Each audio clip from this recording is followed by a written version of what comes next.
Next है प्रस्तावना में प्रयुक्त शब्दों की व्याख्या अपने शब्दों में करे। मतलब प्रस्तावना में प्रयुक्त शब्दों की व्याख्या अपने शब्दों में करे, मतलब क्या? जैसे हम भारत के लोग, पर संपूर्ण, प्रभुत्व संपन्न, समाजवादी, धर्मनिरपेक्ष। अब देखिए, अब जब बोला जा रहा है कि इन शब्दों को व्याख्या अपने शब्दों में करे, तब वहां पर आपको करना है। ठीक है, तो आप क्या है, जो भी यहाँ पर परिभाषित करोगे, परिभाषित करते हुए उसके बाद आपको देना है क्या, यहाँ पर क्या है, जैसे हम भारत के लोग, देखिए हम भारत के लोग को परिभाषित किए। ठीक है, ये आपको सेपरेट क्वेश्चन में दे दे, हम भारत के लोग को परिभाषित करें। ठीक है, ये आपको बोल दिया तो पूरा से परिभाषित करिए, क्वेश्चन सेपरेट दे दिया है कि परिभाषित करें, तो आप देखिए बता रहे हैं, देखिए दिख रहा है जी, देखिए समाजवादी को परिभाषित किया। तो इस तरह से आप या बोल दे निम्न पर टिप्पणियां लिखे, तो देख लीजिए, देखिए कहाँ से क्वेश्चन है, वहीं से उठ रहा। पीटी लेवल भी क्वेश्चन, मेंस लेवल भी क्वेश्चन, सब काम आपके काम करेंगे। तो आइए आप देखोगे यहाँ पर फोकस करेंगे, अपने शब्दों में करें। तो भारतीय संविधान की प्रस्तावना तथा उद्देशिका की शुरुआत, हम भारत के लोग, देखिए क्वेश्चन क्या बोला जा रहा है, यही से क्वेश्चन उठ जाएगा। उद्देशिका की प्रस्ताव की शुरुआत, जो संविधान की प्रस्तावना है, देखो उद्देशिका को ही प्रस्तावना भी कहते हैं, याद रखोगे। प्रस्तावना अथवा उद्देशिका की शुरुआत किस वर्ड से होती है? समाजवादी से, धार्मिक से, हम भारत के लोग से, किससे होती है? तो देखिए आप, तो ये भी तो हो गया। आप कैसे बोल सकते कि हम जनता स्रोत नहीं है? वहीं से शुरू भी क्या, हम भारत के लोग, मतलब हम भारत के जनता। देखिए आप तो ध्यान दोगे नहीं, ठीक है क्या, तो लेकिन यहां से क्वेश्चन क्या बोला, प्रस्तावना की शुरुआत किस वर्ड से? हम भारत के लोग से। इसके बाद कौन वर्ड मिलता है? संपूर्ण, प्रभुत्व संपन्न। कभी सजाने के लिए दे देता है, 1 2 3 4 5, देखिए दिख रहा है, सजाइए। आप आगे पीछे नहीं लिख सकते, ऐसे ही लिखना। सजाइए, कैसे सजाएंगे? तो लोग रहेंगे तो संपन्न रहेंगे। संपन्न कहाँ रहेंगे? समाजवादी में। क्यों? समाज में धर्म है, लोगों को लेकर चले, तो याद हो गया ना। तो देख कैसे याद रखना, रटना नहीं, समझना। अच्छा लोग, तो लोग है तो क्या करेंगे? संपन्न है।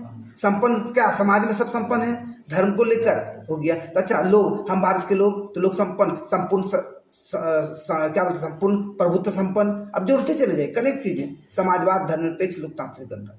तो इस तरीके से आप लोग फोकस करना। तो कहा जा रहा हम भारत के लोग भारत को संपूर्ण, प्रभुत्व संपन्न, लोकतांत्रात्मक गणराज्य बनाने के लिए आत्मपित करते हैं से होती है क्या? ठीक है, उक्त कथन स्पष्ट रूप से सिद्ध करता है कि भारत के लोग सारे प्राधिकार के अंतिम स्रोत हैं। मतलब सारे अधिकार के अंतिम स्रोत कौन? जनता।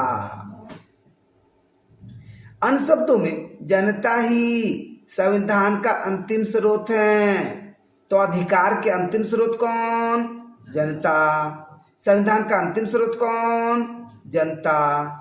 किस वर्ड से शुरू हुई प्रस्तावना? जनता, मतलब हम भारत के लोग। जैसा वहां ऑप्शन होगा एग्जाम में, उस पर भी फोकस करना है। समस्त शक्तियां जनता में निहित हैं। सब शक्तियां किसमें? जनता में। इस संदर्भ में गोपालन बनाम मद्रास राज्य के मामले का उल्लेख करना समीचीन होगा। अब यहाँ पर ये क्वेश्चन है, गोपालन बनाम मद्रास किससे संबंधित है? मौलिक अधिकार से, राज्य के नीति निर्देशक तत्व से, प्रस्तावना से, किससे है? तो प्रस्तावना से। ऐसे आपको अभी और मिलते चलेंगे। फिलहाल इस तरह का लिस्ट होगा, और भी गोपालन से रिलेटेड और भी होंगे, तो आगे चल के फिर कनेक्ट करके फिर याद करवा देंगे। ठीक है, तो इसका मतलब फिलहाल याद रखिए, प्रस्तावना में कौन मामला आया? गोपालन बनाम मद्रास राज्य के मामले, है ना। मतलब वहां कोर्ट में केस कर दिया इस मामला को लेकर, तो मामला उठ गया। गोपालन बनाम मद्रास राज्य के मामले में सर्वोच्च न्यायालय के न्यायाधीश पतंजलि शास्त्री, देखिए पतंजलि शास्त्री ने कहा था। तो पतंजलि शास्त्री कौन? सर्वोच्च न्यायालय के न्यायाधीश। कहा के? मद्रास के। ठीक है, कि आप देखोगे मतलब ये मामला कहाँ का है? मद्रास का मामला है। गोपालन ने केस किया था, लेकिन इसका सुनवाई कौन? सर्वोच्च न्यायालय के न्यायाधीश पतंजलि शास्त्री ने किया, और कहा कि इस बात में कोई संदेह नहीं है कि भारत के लोगों ने अपनी राजसत्ता का प्रयोग करते हुए, जैसे कि उद्देशिका में कहा गया कि लोकतंत्रात्मक आदर्श अपनाया है, जिसमें नागरिक गरिमा और दूसरे प्रिय मानव मूल्य उसके व्यक्तित्व की अभिव्यक्ति और पूर्ण विकास के साधन के रूप में अपनाए गए तथा विधानमंडल, कार्यपालिका, न्यायपालिका को संविधान के अंतर्गत अपनी शक्तियां देते हुए कुछ मौलिक अधिकार अपने पास रखे। ठीक है, कुछ मौलिक अधिकार अपने पास रखे। इस प्रकार संविधान, जिसके स्रोत का प्राधिकार जनता है, एक पवित्र दस्तावेज बन जाता है, जिसका मान सम्मान भारत के सभी लोगों, प्रत्येक राजनीतिक दल, पॉलिटिकल पार्टी और सरकार द्वारा किया जाना चाहिए।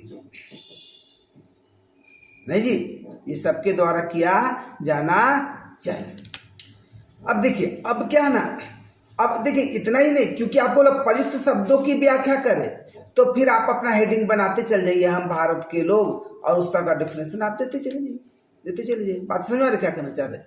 ठीक है, तो अब लेकिन यहाँ पर क्या है, क्वेश्चन वाइज ही आपको हमने बता दिया कि प्रस्तावना अथवा उद्देशिका में अब इसके जगह पर कभी हम भारत के लोग रहेंगे, कभी रहेगा क्या संपूर्ण प्रभुत्व संपन्न, तो कभी समाजवादी, तो कभी कभी कुछ वर्ड, ये सब वर्ड आपको दिए रह सकते, परिभाषित करें। तो क्या सेपरेटली भी समझना बहुत जरूरी है या नहीं?